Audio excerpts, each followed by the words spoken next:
할렐루야. 주일 예배에 나오신 여러분들 주님의 이름으로 환영합니다. 우리 앞뒤 좌우로 인사 한번 하실까요? 해피 파더스 데이. 네, 우리 아버지들 너무 감사합니다. 수고하십니다. 참되신 아버지께 우리 함께 찬양으로 또 예배드리기 전에 하이델베르그 신앙 고백서 함께 하도록 하겠습니다. 제가 묻고 함께 답합니다. 65문, 당신은 믿음으로 말미암아 그리스도와 그의 축복에 참여하고 있다고 고백합니다. 그렇다면 그 믿음은 어디서 오는 것입니까? 성령께서 거룩한 복음의 설교를 통하여 우리 마음에 믿음을 넣어주시며 거룩한 성례를 사용하시어 그 믿음을 강하게 하십니다. 66문, 성례란 무엇입니까? 성례란 우리 눈으로 볼 수 있는 거룩한 표시이며 날인입니다. 하나님께서 그것을 세우셔서 그것을 집행하는 우리들로 하여금 복음의 약속을 보다 명확하게 이해할 수 있게 하셨을 뿐 아니라 친히 자신의 약속을 보다 보증하신 것입니다.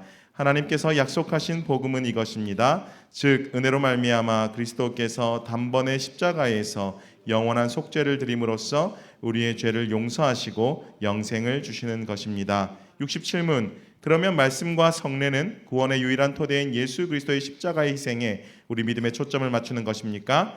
바로 그렇습니다. 성령께서는 복음을 통하여 우리에게 가르치실 뿐 아니라 거룩한 성례를 통하여 우리의 구원이 전적으로 십자가에서 우리를 위해 죽으신 그리스도께 달려있다는 것을 확신시켜 주십니다. 68문, 신약 성경을 통해서 볼 때 그리스도께서는 몇 가지의 성례를 제정하셨습니까?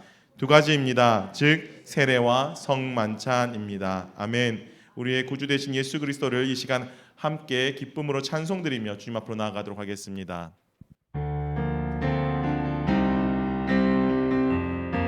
예수를 나의 구주 삼고 예수를 나의 구주 삼고 성령과 피로써 거듭나니 이 세상에서 내 영혼이 하늘의 영광 누리도다. 이것이 나의 간증이요 이것이 나의 찬송일세. 나 사는 동안 끊임없이 구주를 찬송하리로. 온전히 주께 맡긴 내 영, 온전히 주께 맡긴 내 영, 사랑의 음성을 듣는 주께 전사를 왕래하는 것과 하늘의 영광 보리로다. 이것이 나의 간증이요 이것이 나의 간증이요 이것이 나의 찬송일세. 나 사는 동안 끊임없이 구주를 찬송하리로. 주 안의 기쁨 누림으로 주 안의 기쁨 누림으로 마음의 풍랑이 잔잔하니 세상과 나는 간 곳 없고 구속한 주만 보이도다. 이것이 나의 간증이요 이것이 나의 간증이요 이것이 나의 찬송일세. 나 사는 동안 끊임없이 구주를 찬송하리로다. 아멘. 우리 반석되신 주님을 함께 찬송합시다.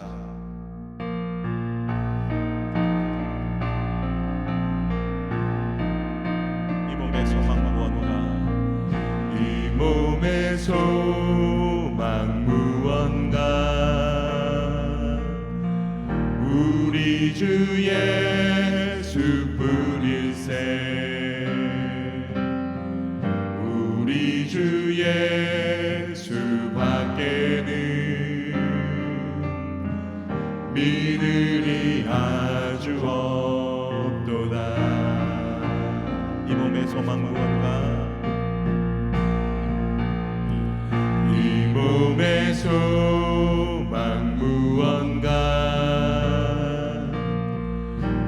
우리 주 예수뿐일세 우리 주 예수밖에는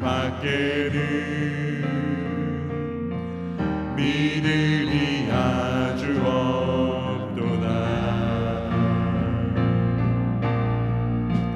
주만이 내 반석 약한 자 강건케 해 그는 주 만유의 주시라.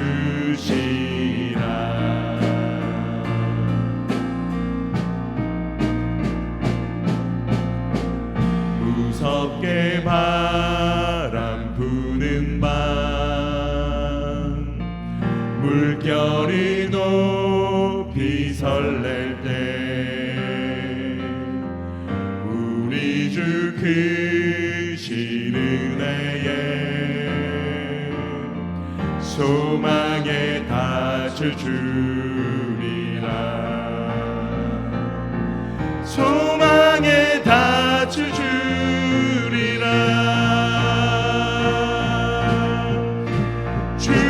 주만이 내 반석 약한 자 강건케 해 그는 주 만유의 주시라.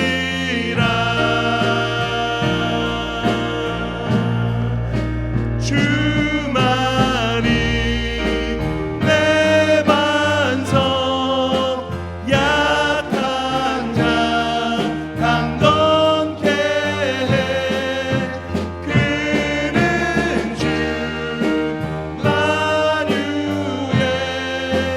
주시라.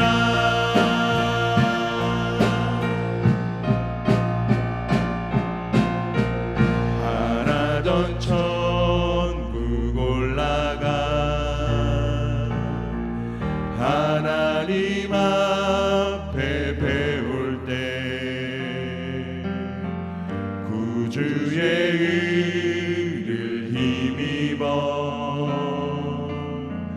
어여시 바로 서리. 우리 함께 고백합시다. 주만이 내 반석 주만이 내 반석 약한 자 강건케 해 그는 주 만유의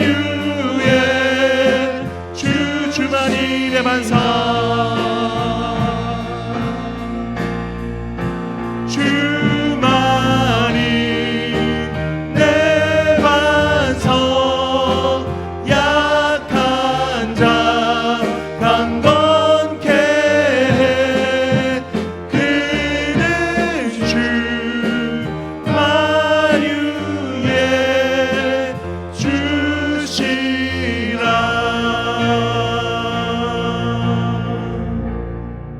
아멘. 우리 다 함께 일어나셔서 하늘의 문을 여서서 함께 찬송드리겠습니다.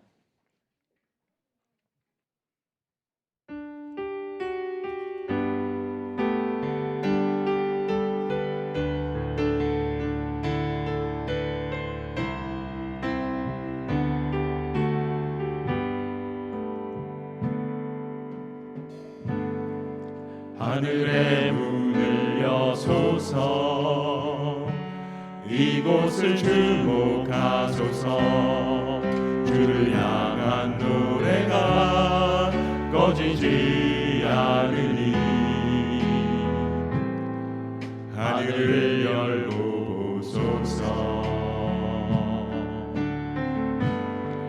이곳에 임재하소서.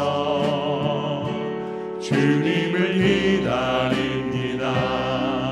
기도의 향기가 하늘에 닿으니 주여 임재하여 주소서. 이곳에 오셔서 이곳에 앉으소서. 이곳에서 드리는 예배를 받으소서. 주님의 이름만이 오직 주의 이름만 이곳에 있습니다. 이곳에 오셔서 이곳에 앉으소서.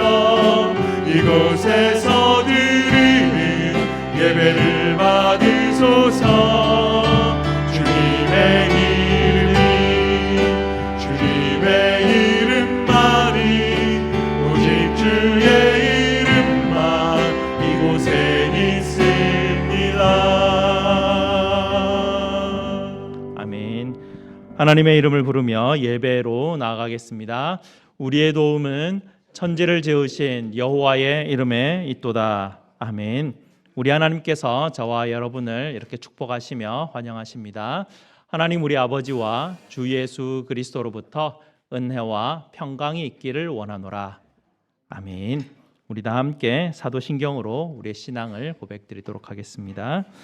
전능하사 천지를 만드신 하나님 아버지를 내가 믿사오며 그 외아들 우리 주 예수 그리스도를 믿사오니 이는 성령으로 잉태하사 동정녀 마리아에게 나시고 본디오 빌라도에게 고난을 받으사 십자가에 못 박혀 죽으시고 장사한 지 사흘 만에 죽은 자 가운데서 다시 살아나시며 하늘에 오르사 전능하신 하나님 우편에 앉아 계시다가 저리로서 산자와 죽은 자를 심판하러 오시리라.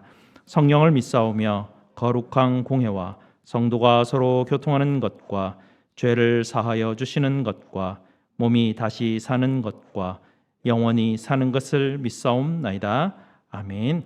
우리 다 함께 찬송 75장으로 하나님께 영광 돌리겠습니다.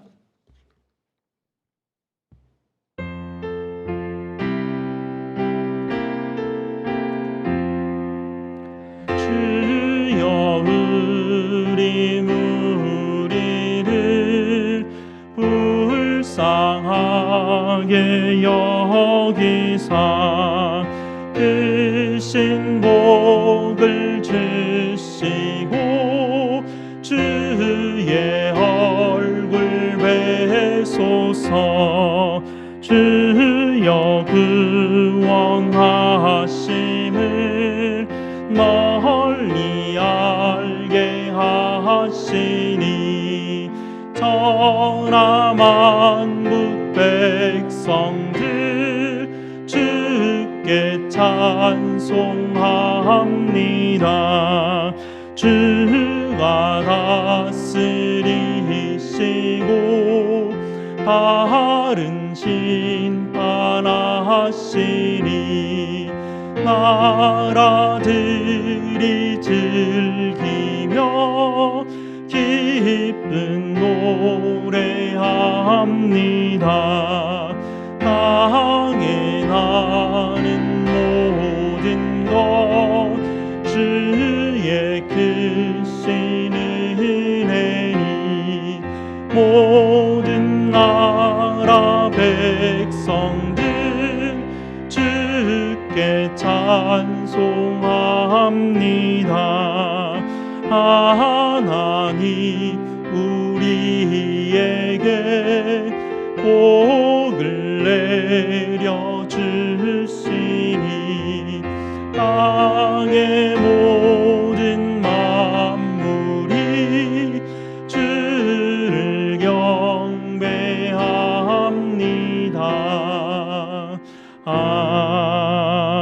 아멘. 다 함께 앉으셔서 하나님께서 우리에게 주신 약속의 계명을 함께 읽도록 하겠습니다.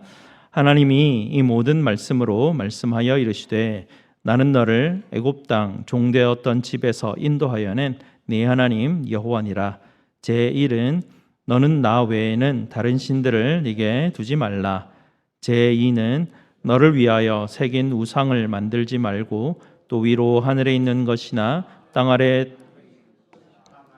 물속에 있는 것의 어떤 형상도 만들지 말며 그것들에게 절하지 말며 그것들을 섬기지 말라. 제3은 너는 내 하나님 여호와의 이름을 망령되게 부르지 말라. 제4는 안식일을 기억하여 거룩하게 지키라. 제5는 내 부모를 공경하라. 제6은 살인하지 말라. 제7은 간음하지 말라. 제8은 도둑질하지 말라. 제9는 내 이웃에 대하여 거짓 증거하지 말라. 제10은 내 이웃의 집을 탐내지 말라. 아멘. 약속의 계명에 비추어서 우리의 죄됨을 십자가 앞에 하려는 시간 갖겠습니다.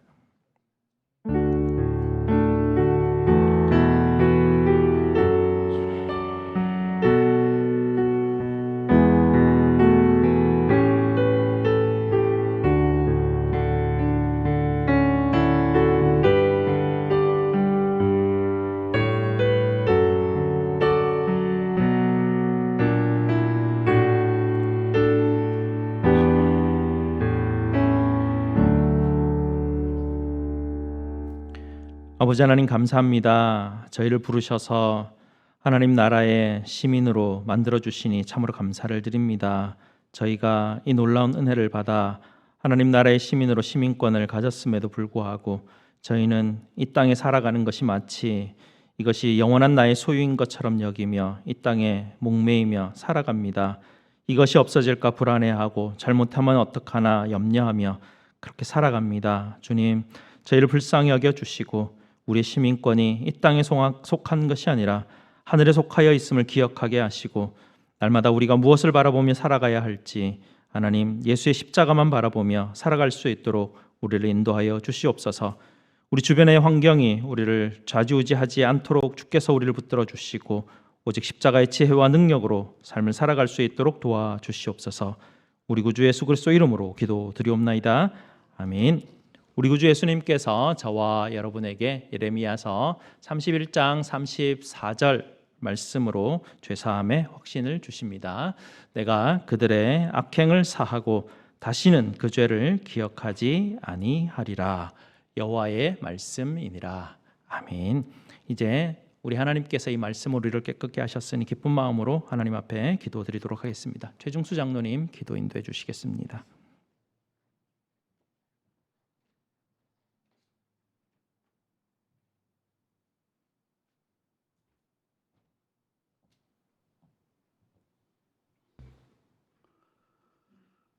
우리 모두를 사랑하여 주셔서 하나님의 형상으로 빛으로 귀한 주님의 자녀로 살아가게 하신 하나님, 우리 아버지께 감사와 찬양과 영광을 올려드립니다.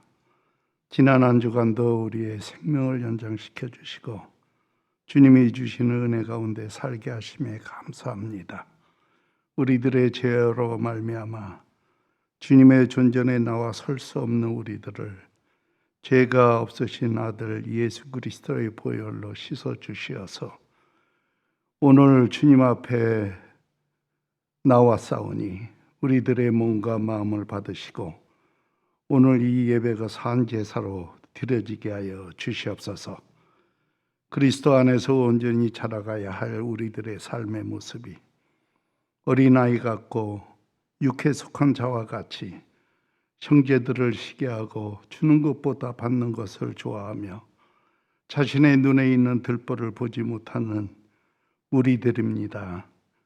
하나님, 우리들을 용서하시고 이제는 그 길에서 돌이켜 성령님과 온전히 교통하는 승리의 길로 인도하여 주시옵소서.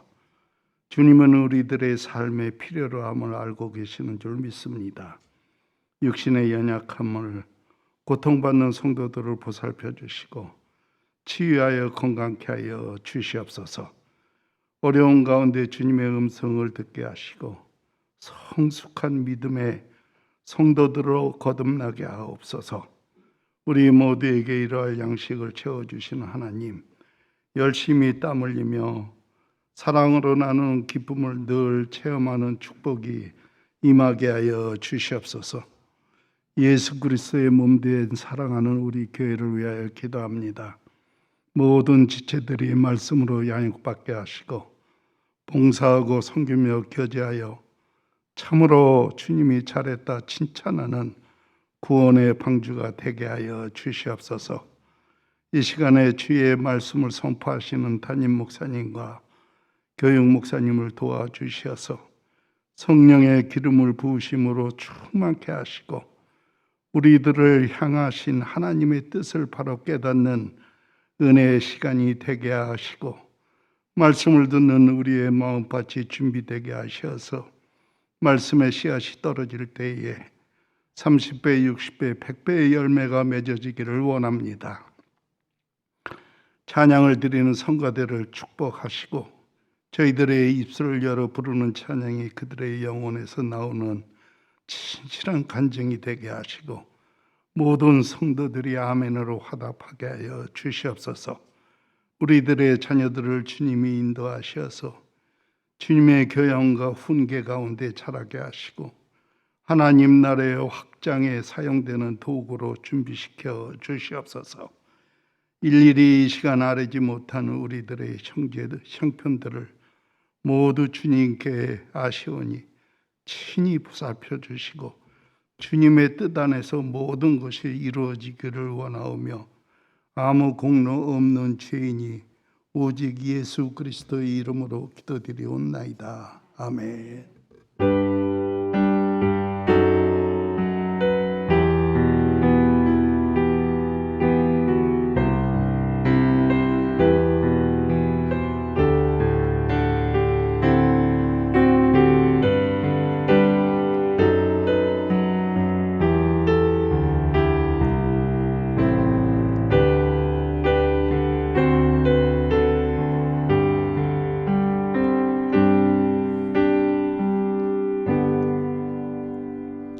나는 행복해요라는 제목으로 샤론 찬양대에서 영상으로 하나님께 찬양드리겠습니다.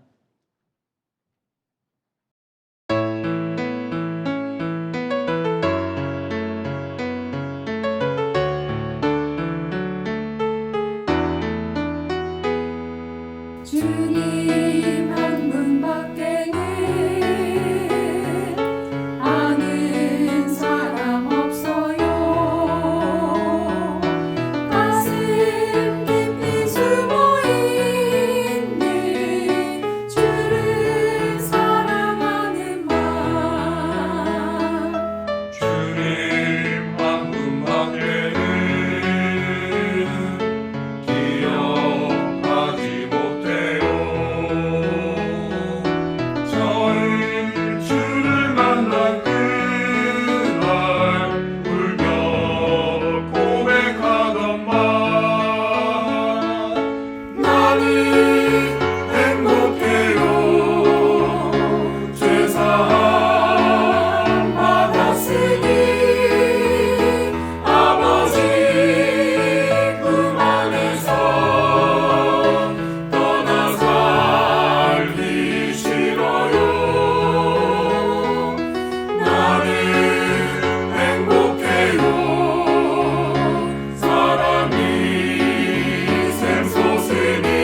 감사합니다. 오늘 하나님께서 우리에게 주시는 말씀 보도록 하겠습니다. 하나님 말씀 고린도전서 12장 12절에서 27절까지 말씀 보겠습니다. 제가 가진 신약성경 278페이지, 279페이지입니다.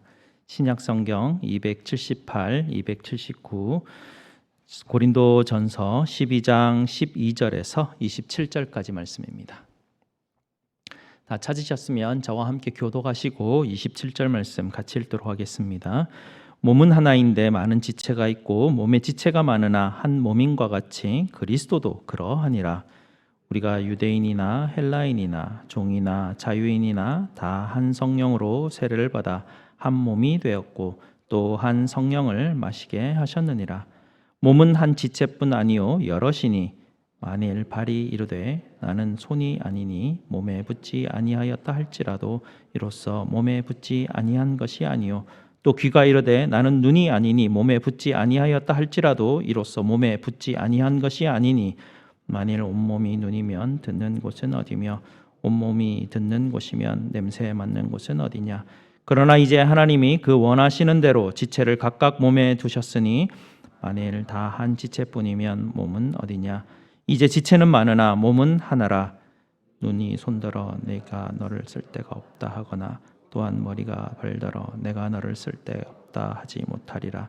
그뿐 아니라 더 약하게 보이는 몸의 지체가 도리어 요긴하고 우리가 몸에 덜 귀히 여기는 그것을 더 귀한 것들로 입혀주며 우리의 아름답지 못한 지체는 더욱 아름다운 것을 얻느니라.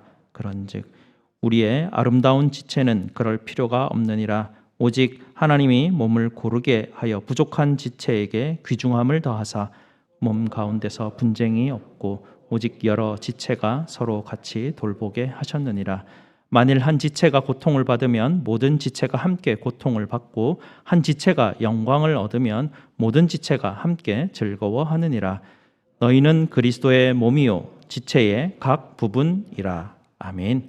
말씀 위에서 함께 기도하시겠습니다. 아버지 하나님 감사합니다. 오늘도 주님의 말씀 앞에 저희를 불러주시니 감사합니다. 말씀 듣게 하시고 깨닫게 하시고 살아가게 하여 주시옵소서. 예수 그리스도 이름으로 기도드리옵나이다. 아멘. 페이스북이나 카톡의 프로필이나 그런 사진들을 보게 되면 저마다 그들의 삶에 행복하고 성공하고 빛나는 그런 순간들로 가득하죠. 다른 사람들의 그런 SNS의 사진들을 보면 나만 뒤처져 가는 것 같아 보이고 나만 부족한 것처럼 보이고 나만 무가치한 것 아닌가 그렇게 느껴지게 됩니다. 현대사회는 끊임없이 우리로 하여금 서로 비교하게 만들죠. 저와 여러분들이 이루어 놓은 성과들 또 여러분들이 이루어 놓은 것들 사회적인 지위로 우리의 가치를 자꾸 증명하라고 세상은 우리에게 요구하고 있습니다. 그래서 우리는 우리의 가치를 증명하기 위해서 우리의 화려한 겉모습을 자꾸 자랑하려고 하죠. 그럼에도 불구하고 우리는 겉모습을 그토록 아름답게 사람들에게 들어 보여주기는 하지만 우리의 내면은 계속해서 다른 사람과 비교하게 되고 과연 나는 다른 사람보다 가치가 있는가 자꾸 뭔가를 평가하려고 합니다. 나는 혹시 다른 사람에게 인정받지 못하는 것은 아닌가? 나는 지금 잘 살아가고 있는 건 맞는가? 스스로 평가를 하면서 각자의 무가치함과 치열하게 싸우며 살아가고 있습니다. 최근에 이런 드라마가 방영이 되었었죠. 모두가 자신의 무가치함과 싸우고 있다. 간략하게 말하면 모자무사라고 이번에 드라마가 방영되었었던데요. 그 드라마의 배경은 이렇습니다. 화려한 영화계의 그 이야기들, 감독들의 이야기들을 배경으로 합니다. 드라마에 등장하는 인물들은 각자의 자기만의 방식으로 자기만의 무가치함과 싸우고 있는 모습을 그려내고 있죠. 그 드라마에 보면 최동현이라는 그런 인물이 나오게 되는데요. 이 사람은 이 드라마에서 가장 잘 나가는 그 채필름 영화사의 대표로 나오게 됩니다. 세상 기준으로 봤을 때 완벽하게 성공한 사람들이었습니다. 돈도 그렇고 명예도 그렇고 권력도 다 가진 그런 인물입니다. 그런데 이렇게 성공한 사람도 자신의 무가치함과 스스로 싸우고 있는 것을 그 드라마는 그리고 있습니다. 그런데 자신의 무가치함과 싸우는 방식이 조금은 특이합니다. 오만한 방식으로 싸우게 되죠. 사람들을 급을 나누게 됩니다. 재능이 있는 사람과 재능이 없는 사람으로 나누게 되죠. 재능이 없다라고 판단을 하면 가차없이 깔아뭉개버리는 그런 사람이었습니다. 이렇게 성공한 사람도 스스로가 자기를 향해서 나는 충분한가? 라고 물으면서 자기 자신의 무가치함과 그렇게 싸우고 있습니다. 그리고 자기의 무가치함과 싸우는 방식이 다른 사람을 깔아뭉개고 함부로 대하는 것으로 그렇게 드러나게 되죠. 반대에 있는 그런 캐릭터가 있는데요. 황동만이라는 그런 사람입니다. 이 사람은 20년째 데뷔작을 한 편도 찍지 못한 감독 지망생입니다. 형 집에 얹혀 살아가고 있고요. 아르바이트를 하면서 근근히 관리비도 제때 못 낼 만큼 아주 형편이 어려운 그런 사람입니다. 세상 잣대로 보면 철저하게 실패한 쓸모없는 무가치한 그런 존재로 그려집니다. 이 황동만이 자기 자신의 무가치함과 싸우는 방식은 영화사 대표인 그 최동현이라는 사람과는 반대의 어떤 방식입니다. 황동만이라는 사람은 자신의 무가치함, 누가 봐도 다 열등하고 쓸모없어 보이는 그런 사람인데요. 이 사람은 자기의 무가치함을 다른 사람이 잘못하고 있는 것을 판단하고 지적하고 떠드는 것으로 메우려고 합니다. 이 드라마는 역설적인 진실을 우리에게 들려주고 있는데요. 돈과 권력을 다 가진 성공한 한 대표나 20년간 아무런 성과도 내지 못한 그런 쓸모없는 그런 사람, 이 두 종류의 사람이 똑같이 나는 무가치한 존재가 아닐까라는 깊은 불안감을 가지고 있다라는 것이죠. 한 사람은 그 불안감을, 그 무가치함을 오만한 방식으로 풀어내고 있고요. 다른 한 사람은 그 불안감, 무가치함을 자격지심으로, 자기의 열등감으로 시끄럽게 표현하게 됩니다. 하지만 그 안에 있는 불안함은, 두려움은 똑같은 것이죠. 세상은 끊임없이 눈에 보이는 성과, 각자 이룬 것들로 우리의 가치를 평가하게 만듭니다. 그리고 서로 간에 등급을 매기게 되죠. 그러니 많이 가진 자도 잃어버릴까 하여 불안하고 두렵고, 가지지 못한 사람은 자신의 무가치함 때문에 절망하며 그렇게 우리는 살아갑니다. 오늘 본문에 등장하는 고린도 교회도 이 무가치함과 싸우고 있는 그런 교회였습니다. 12장 우리가 읽지는 않았지만 12장 1절 보시게 되면 형제들아 신령한 것에 대하여는 이라고 말하는데요. 고린도 교회는 이 신령한 것에 대해서 서로 경쟁하던 그런 교회였습니다. 성령의 은사를 많이 받았다고 여겨지는 한 무리들이 있었고요. 그렇지 못한 무리들이 있었습니다. 성령의 은사를 많이 받았다 여기는 사람들은 그렇지 못한 사람들을 보면서 너는 쓸모없다라고 무시하는 사람들이 있었습니다. 반대로 은사를 받지 못했던, 교회에서 역할이 굉장히 미미했던 이스라마나한 그런 사람들 스스로가 자기들이 무가치하다 여겨서 낙심하던 그런 부류의 사람들이 있었죠. 현대를 살아가는 우리 교회도 그때 고린도 교회의 고민과 그렇게 다르지가 않습니다. 이런 고민들에 대해서 사도 바울은 교회 공동체는 어떤 존재인지, 교회 공동체는 세상과는 어떻게 다른 것인지 완전히 새로운 그림을 통해서 우리에게 오늘 이 본문을 통해서 보여주고 있습니다. 오늘 본문 12장 12절을 한번 보시게 되면요. 12장 12절로 성경은 우리 교회를 가지고 그리스도의 몸의 비유를 하고 있습니다. 굉장히 독특한 그림의 모양인데요. 우리는 늘 들어왔기 때문에 익숙한데요. 사실은 교회를 정의하는 것에 있어서 교회는 다른 사회의 조직과는 달리 몸이다, 유기적인 유기체다라고 하는 비유를 처음으로 우리에게 분명하게 보여준 그런 본문, 그런 말씀입니다. 자본주의 체계에 살아가는 우리가 가지는 그런 조직 개념과는 전혀 다른 그림들이죠. 지금을 살아가는 우리 교회, 우리 성도, 우리 교회 공동체도 우리는 세상에 너무나 익숙하게, 특별히 자본주의 사회에 너무나 익숙하게 우리가 삶을 살아가다 보면 교회에 들어와서도 교회는 그게 아니라 전혀 다른 개념을 가진 전혀 다른 종류의 공동체임에도 불구하고 마치 교회와 세상의 조직과는 크게 다르지 않는 것처럼 여기며 우리는 삶을 살아가는 실수를 저지르게 됩니다. 자본주의 체계를 살아가는 우리 경험 안에 녹아져 있는 그런 조직이라는 것은 철저한 효용성 중심의 가치입니다. 조직에 속한 사람들은 철저하게 연봉과 능력으로 차등되어 구분됩니다. 누가 더 유능한가?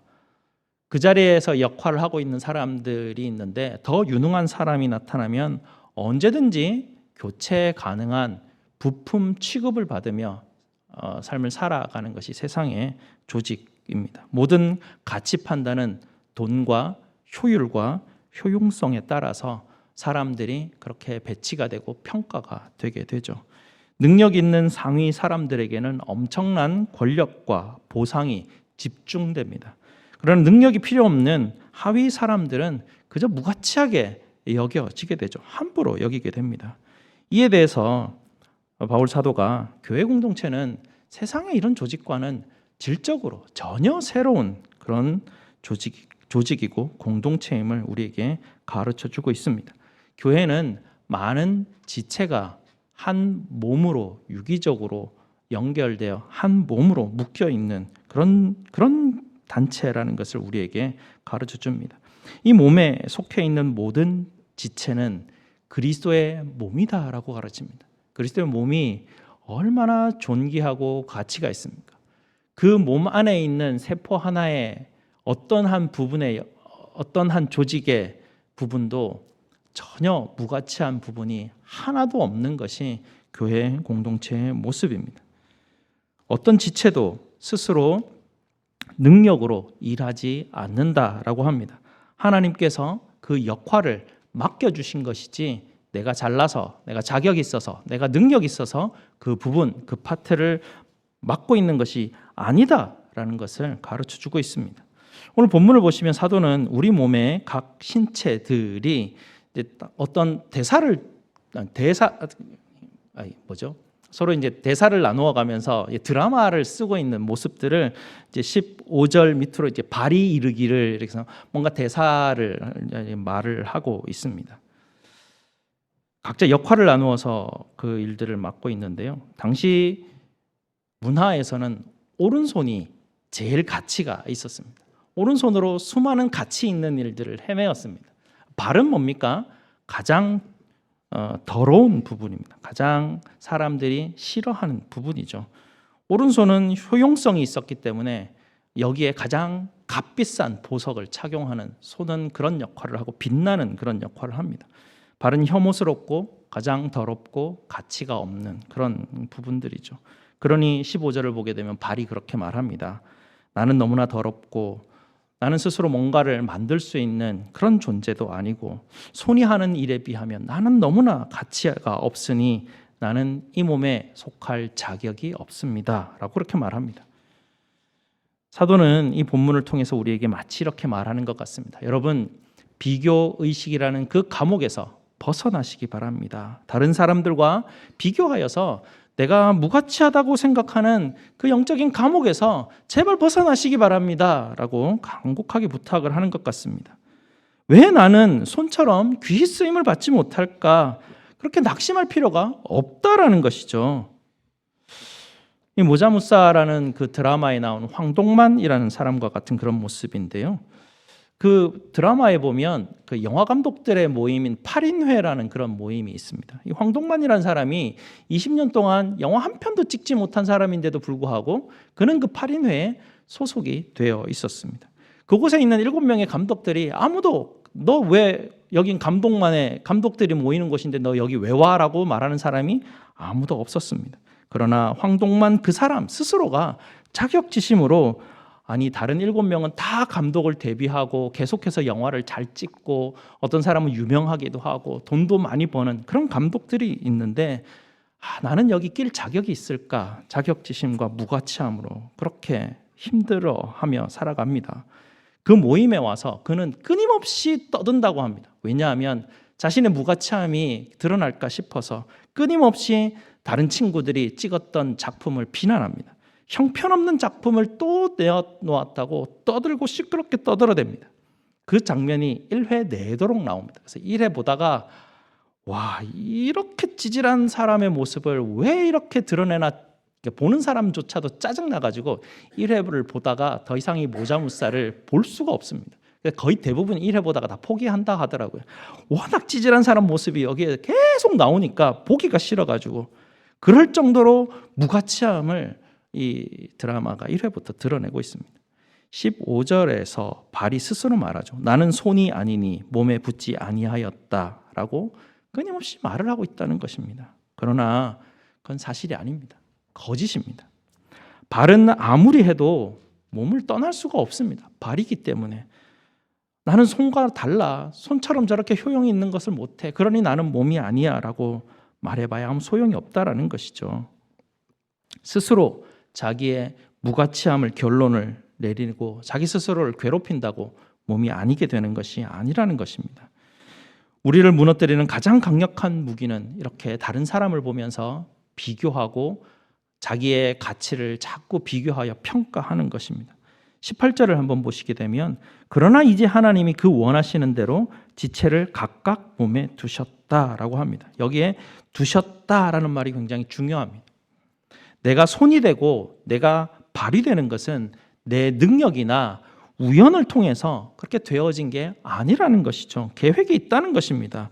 내가 손이 되고 내가 발이 되는 것은 하나님이 뜻이 있으셔서 하나님의 원하시는 대로 누구는 손이 되고 누구는 발이 되고 하셨다라는 것입니다.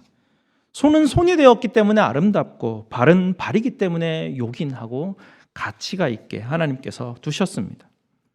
내 모양이 다른 사람과 다르고 내 위치가 다르고 내 능력이 다르고 내 성과가 저 사람보다 더 작아 보여서 내가 무가치한 존재가 되는 것이 결코 아니라는 것입니다.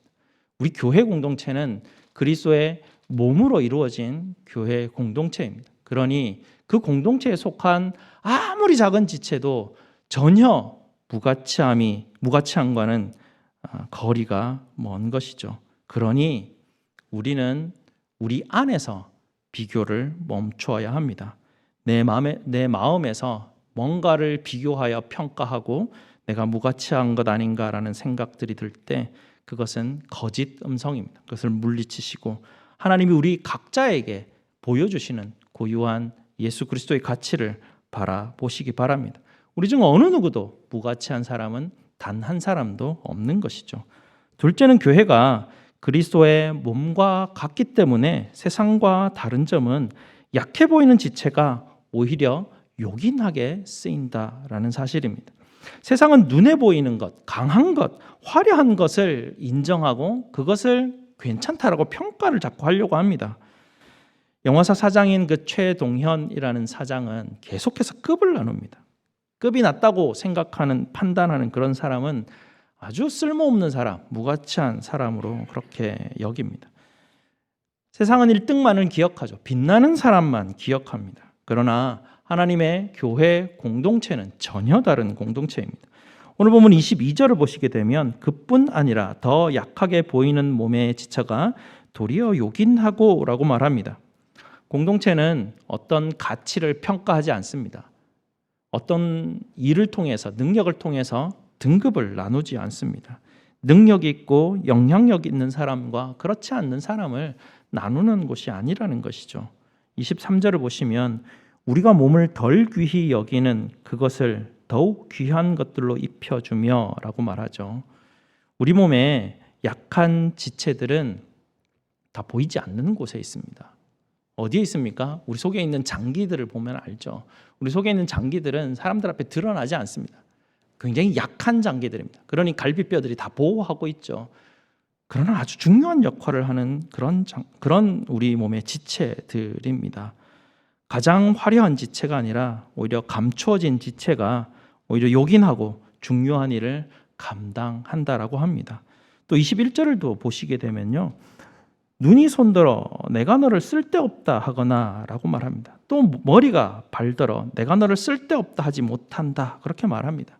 모든 지체가 급이 나누어진다는 것이 아니죠. 서로가 다르게 가치가 매겨지지 않는다는 것입니다. 그 드라마 속에서도 보게 되면 그 영화사 대표는 그 황동만이라는 사람을 아주 쓰레기 취급을 합니다. 그런데 그 드라마에 나오는 변은하라는 PD가 이 황동만이라는 사람의 시나리오의 가치를 찾아냅니다. 그래서 그 사람이 황동만을 통해서 이렇게 말합니다. 감독님은 1000개의 문이 열려 있는 사람 같습니다 라고 그런 말을 들려줍니다. 세상의 성공 기준으로 보면 가장 쓸모없었던 그 사람을 알아봐준 사람이 나타난 것이죠. 교회도 이와 같아야 합니다. 우리 옆에 있는 형제 자매들의 가치를 끊임없이 알아주는 우리가 되어야 되는 것이죠. 옆에 있는 사람들을 보면서 당신은, 집사님은, 권사님은, 장로님은 우리 교회에 하나님이 주신 너무나 소중한 지체라고 우리는 그렇게 여겨야 합니다. 우리 모두는 그리스도의 몸에 붙어있는 한 몸이기 때문에 그렇습니다. 그 몸 지체 중에 아무리 작은 것 하나라도 없으면 몸은 아프게 되어 있습니다. 아무리 작은 역할을 한다 할지라도 그 작은 역할을 통해서 그 사람의 가치를 차등할 수 없는 것은 그가 같은 몸이기 때문에 그렇습니다.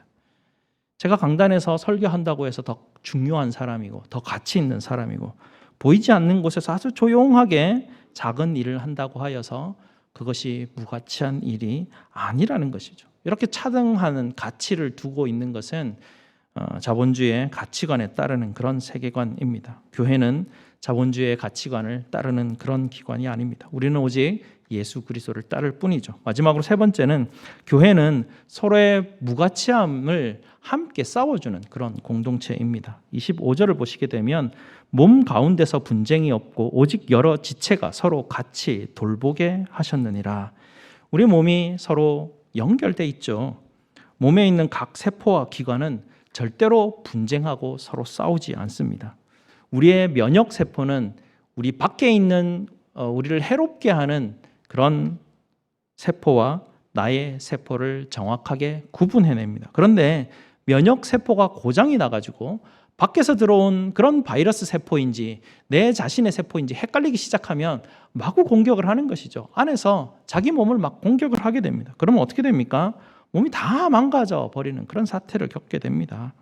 우리는 함께 한 몸으로 서 있기에 우리가 서로 돌보고 유기적으로 함께 움직일 때 건강하게 되고 살아있게 됩니다.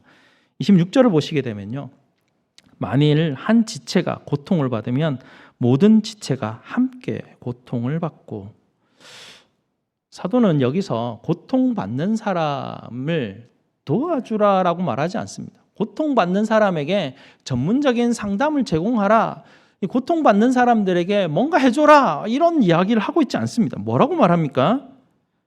고통받는 지체와 함께 아파하라라고 그렇게 이야기합니다. 근데 너무 당연한 일입니다. 손가락에 가시가 찔리면 손가락 끝만 아픕니까?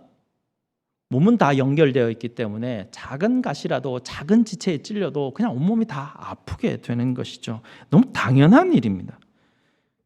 그런데 다른 지체가 지금 고통받고 있고 아파하고 있는데 나는 별로 공감되지 않는다면 그거는 몸이 다 따로 노는 것입니다. 그거는 몸이 아니고 아주 심각한 증상이 나타나는 것이죠. 고통받는 사람과 당연히 함께 아파하는 것이 너무나 당연한 일입니다.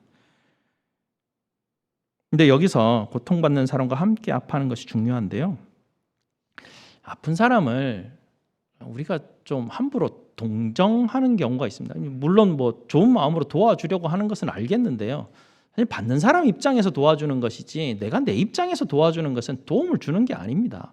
상대편을 보면서 상대편의 유익을 구하는 것이지 내 생각에 저 사람은 나는 이렇게 됐을 때 도움이 됐었으니까 저 사람도 도움이 될 거야 라고 생각하면 도움이 안 됩니다. 그 사람을 동정하는 것이죠. 사람이 동정받는 것만큼 치욕적인 게 없습니다. 굉장히 수치스럽게 만들어버립니다. 그러니까 그것을 굉장히 조심해야 하는 것이죠. 힘든 일이 있는 사람을 함부로 싸매주려고 하는 것도 사실은 조심스럽습니다. 어떻게 해야 할지를 우리는 조심스럽게 다가가야 하죠. 우리가 해야 할 일은 무엇이냐면 우는 사람과 함께 울어주는 것, 그것이 우리가 할 일의 거의 전부입니다. 신영복 교수님이 이런 말씀을 하셨는데요. 돕는다는 것은 우산을 들어주는 것이 아니라 비를 맞으며 함께 걸어가는 것이다 라고 그렇게 한 유명한 말이 있죠. 문제를 해결해 주려고 다른 사람의 삶을 간섭하고 동정하고 선생이 되려고 하는 것, 잘못하면 오히려 그 아파하는 사람을 더 아프게 만드는 것이죠. 교회 오면 너무 힘들고 어려워서 얼굴에 보통 교회 오면 내 어려움을 가리기 위해서라도 억지로 막 웃으려고 합니다. 그럴 에너지가 있을 정도라도 사실은 막 가리고 사는데 에너지가 다 떨어지면 얼굴에 근심이 가득할 수가 있습니다. 얼굴에 근심이 가득해서 교회에 억지로 왔는데 보는 사람들마다 왜 그래? 라고 말하면서 그 사람의 아픔을 자꾸 긁어 부스럼을 내려고 하면, 그래서 힘들면 교회를 아예 안 옵니다. 오면 귀찮으니까. 힘들어 죽겠는데 내 아픈 걸 자꾸 물어보니까, 아픈 거 물어보면 다치잖아요. 수치스럽고 사람들에게 아무도한테도 이야기하고 싶지도 않고 보여주고 싶지도 않은데 자꾸 와서 물어요. 그러면 힘들죠. 아픈 사람은 그냥 같이 비 맞고 걸어가 주면 돼요. 그냥 가만 놔두면서 저 사람이 어떻게 힘들어하는지를 옆에서 같이 아파하는 것이죠. 우리 교회 공동체가 그 사람을 위해서 얼마나 아파하는지, 우리가 함께 얼마나 그와 함께 비를 맞아주고 있는가를 서로가 서로를 향해서 우리가 좀 경험을 하게 된다면 아마 교회에 와서도 편안하게 힘들면 힘들다 말할 수 있고, 편안하게 내 약함과 내 무가치함을 그대로 사람들에게 보여줄 수 있는 안전한 공간이 되지 않겠습니까? 교회 오면 나의 무가치함을 사람들에게 말하기가 겁납니다. 그게 서로 그 무가치한 평가를 받게 되거든요. 평가를 받으면 굉장히 사람이 힘들어지는데, 그러니까 그걸 평가하기보다 우리 모두는 다 무가치함이 있는데 그걸 다 같이 싸우고 있는데 그냥 받아들이고 용납하고, 저 사람이나 나나 다 똑같이 이 싸움 가운데 있는데 그래도 하나님이 우리를 이런 무가치한 존재를 부르셔서 그리스도의 몸이라 칭해 주시고 우리 하나님의 아들과 딸로 삼아 주셨으니 너도 그렇고 나도 그렇고 예수 때문에 이제는 가치 있는 사람이고 예수 때문에 내가 존귀한 사람이 되었다라는 감사함으로 삶을 살아가게 되는 것이죠. 26절 하반절을 보시게 되면 한 지체가 영광을 얻으면 모든 지체가 함께 즐거워하느니라. 이게 제일 어려운 것 같습니다. 어떤 교수님이요 책을 쓰는데요, 이 교수님이 책을 쓰니까 출판사에서 안 받아줍니다. 계속 거절을 당하는데요, 옆에 있는 친구 책은 막 날개돋이 막 팔립니다. 그러면서 이 친구가 책이 잘 팔리니까 이 책 출판 기념 파티를 막 하려고 하는데 책이 하나도 안 팔리는 교수님을 친구니까 불러서 같이 초대를 합니다. 그 자리에 가면 축하해 줄 마음이 생길까요? 안 생길까요? 교회도요, 어떤 일은 사람들이 다 알아주는 그런 일들이 있습니다. 그리고 사람들이 뭔 일을 하면 다 그 사람만 다 칭찬해 주는 것 같아요. 나는 되게 무가치한 그런 느낌이 막 들게 되는데요, 과연 그 옆에 있는 그 친구를 나도 같은 마음으로 칭찬해 줄 수 있을까? 이게 정말 어려운 문제인 것 같습니다. 손은 뭔가를 자꾸 만들어내잖아요. 그러니까 손은 뭔가를 자꾸 만들어내고 만지고 뭔가 일을 하고 뭔가 이게 할 때마다 일할 때마다 이게 다 결과가 나오고 빛이 나고 다 드러나게 되는데, 발은 늘 뭔가 열심히 해요. 하나도 안 드러납니다. 사람들한테 그게 뭔가 이렇게 그런 마음도 들지도 않고요. 근데 그 발은 손이 칭찬받는 모습을 보면서 함께 칭찬해 줄 수 있을까요? 한 몸이면 가능해요.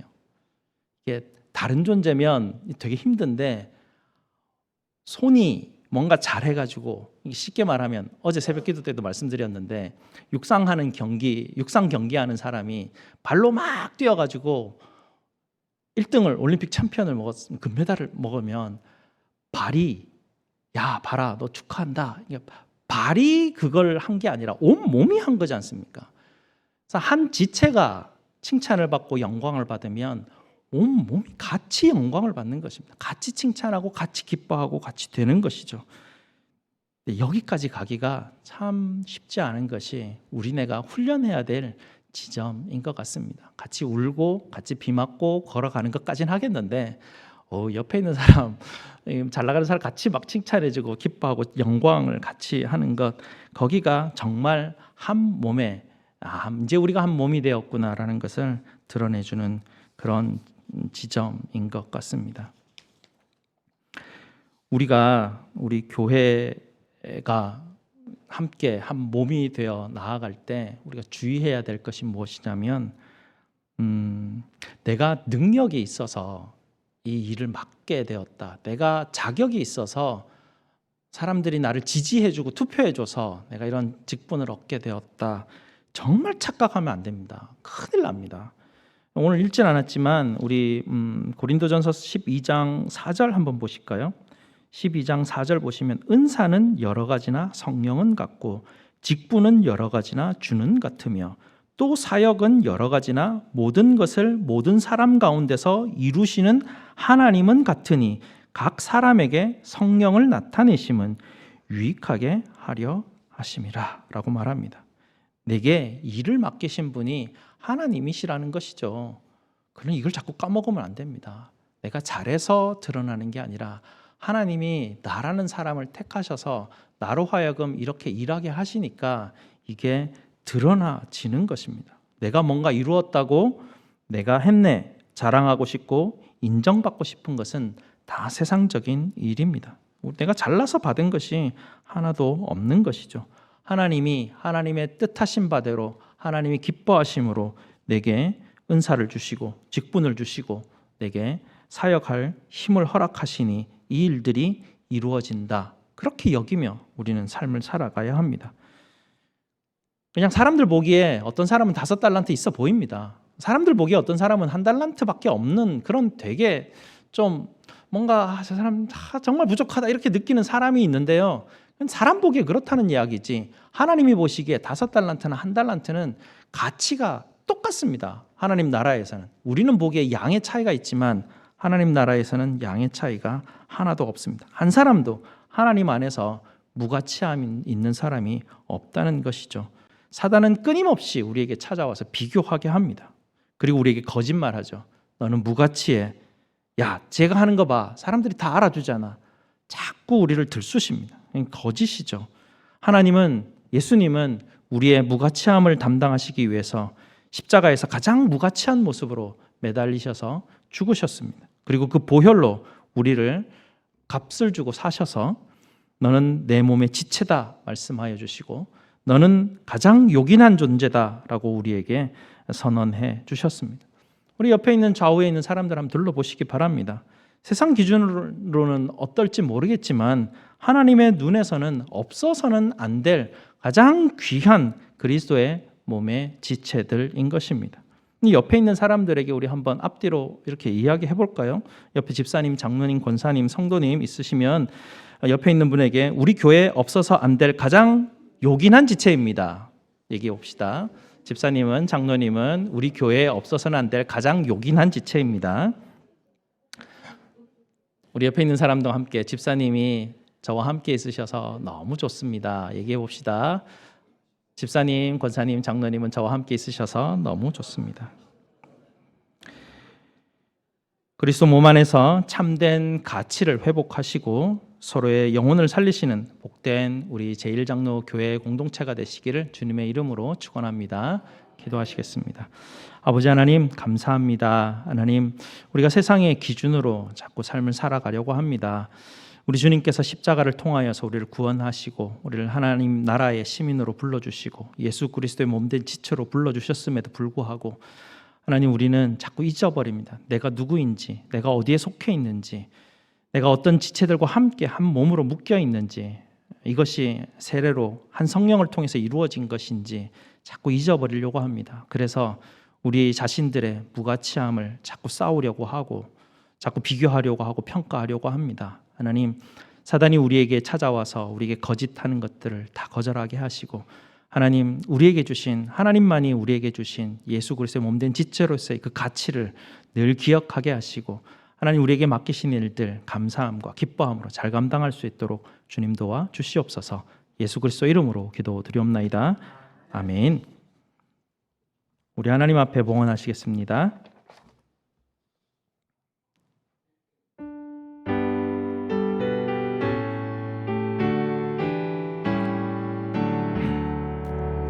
오 하나님, 우리의 창조주시니 내 주님께 귀한 것들입니다.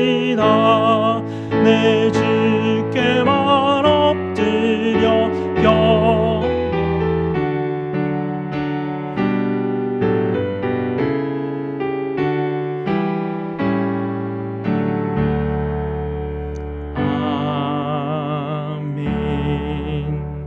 감사 제목 나누겠습니다. 범사에 감사합니다. 주님 은혜 감사합니다. 범사에 감사합니다. 치유하신 하나님께서 스스로 회복되고 또 주님 전에 나와 예배할 수 있도록 인도하시니 감사합니다. 감사함 드리셨습니다. 우리 하나님 앞에 봉헌하시겠습니다. 아버지 하나님 감사합니다. 우리 모든 성도들이 함께 모여서 아버지 하나님 앞에 예배 드리게 하시고 아버지를 찬양하며 기도하게 하시니 감사를 드립니다. 하나님, 우리에게 아버지들을 또한 보내주시니 감사합니다. 아버지 하나님의 이 아버지들을 통하여서 아버지 하나님의 형상을 보게 하시고 아버지들의 수고와 책임과 헌신을 통하여 자녀들이 하나님이 우리에게 허락하시는 안전함과 보호하심을 하나님 깨닫고 알 수 있도록 주님 도와주시옵소서. 하나님, 각 가정에 그 무거운 짐들을 진 아버지들을 위로하시고 각 가정에 하나님 아버지의 대리자로서 온 가족의 신앙을 인도하기에 부족함이 없도록 우리 아버지들을 주님 지켜주시옵소서. 오늘도 하나님 아버지께 각종 예물로 올려드립니다. 드리는 손길들 기억하여 주시고 주님의 은혜로 갚아주시옵소서. 이 한 주간도 아버지 하나님께서 지켜주시고 보호하여 주셔서 두려움과 염려 가운데서 건져주시고 주님의 평안과 은혜를 누릴 수 있도록 인도하여 주시옵소서.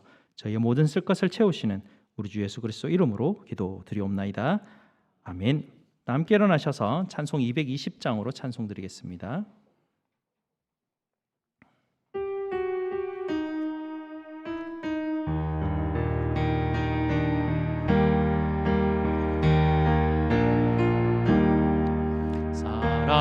사랑하는 주님 앞에 형제자매 한자리에 크신 은혜 생각하며 즐거운 찬송 부르네. 내 주 예수 손을 받아 모든 사랑 내 몸같이 환난 근심 위로하고 진심으로 사랑하세.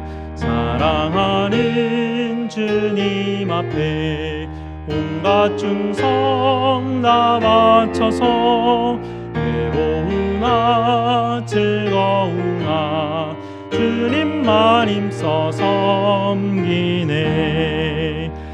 우리 주님 거룩한 손 제자들의 발을 씻어 섬기는 종의 도를 몸소에 보이셨네.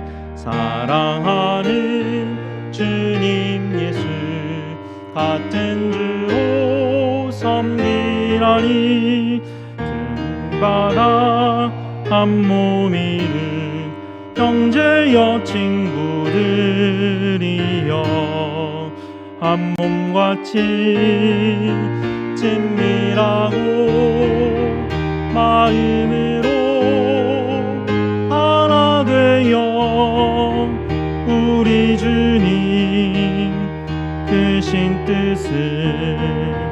지성으로 준행하세. 아멘. 우리 하나님의 복을 선포하도록 하겠습니다. 여호와는 너희에게 복을 주시고 너희를 지키시기를 원하며 여호와는 그의 얼굴을 너희에게 비추사 은혜 베푸시기를 원하며 여호와는 그 얼굴을 너희에게로 향하여 드사 평강 주시기를 원하노라. 아멘.